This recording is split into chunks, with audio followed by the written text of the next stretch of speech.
Hello नमस्कार, मी तुझ्या परब आणि आपण जाणून घेणार आहोत वीकली धमालच्या वीकली गॉसिप मध्ये या आठवड्यात मनोरंजन विश्वामध्ये काय काय घडलंय खास.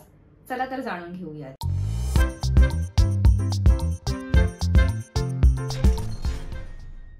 दरवर्षीप्रमाणे याही वर्षी गणेशोत्सव खूप मोठ्या उत्साहाने साजरा करण्यात आला आणि महाराष्ट्राचे मुख्यमंत्री एकनाथ शिंदे यांच्या घरी सुद्धा बाप्पाचं आगमन झालं होतं आणि त्या निमित्ताने मराठी सिनेसृष्टीतील कलाकार त्यांच्या घरी पोहोचले होते बाप्पाच्या दर्शनासाठी. पाहूयात याची एक खास झलक.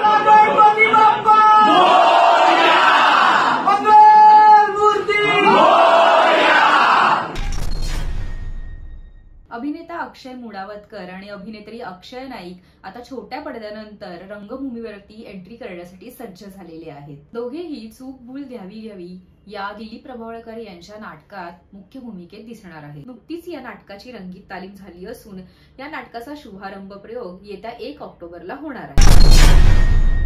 सुभेदार चित्रपटाच्या यशानंतर लेखक दिग्दर्शक दिग्पाल लांजेकर यांनी त्यांच्या आगामी सिनेमाची घोषणा केली आहे.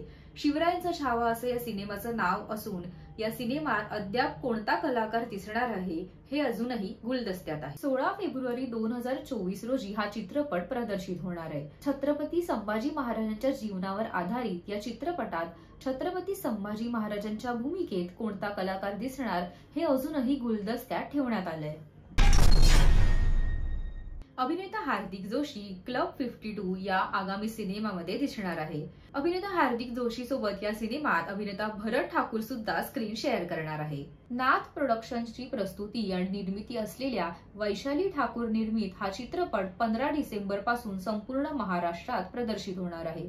अमित कोळी दिग्दर्शित या चित्रपटाची कथा बजरंग बादशाह यांची असून राकेश शिर्के यांनी पटकथा आणि संवाद लेखन केलं आहे. ऋषिकेश जोशी दिग्दर्शित 3 अडकून सीताराम या सिनेमाचा प्रीमियर सोहळा नुकताच पार पडला.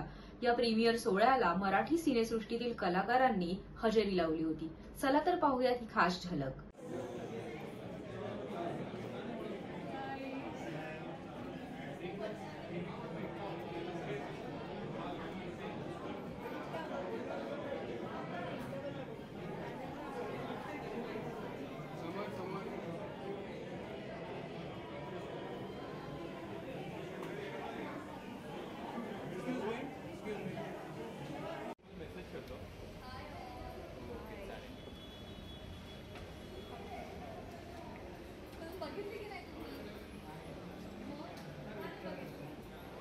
आणखी असे मराठी धमालचे वीकली गॉसिप्स जाणून घेण्यासाठी सबस्क्राईब करा मराठी धमाल या आमच्या YouTube चॅनलला. हा व्हिडिओ आवडला असेल तर नक्की लाईक करा.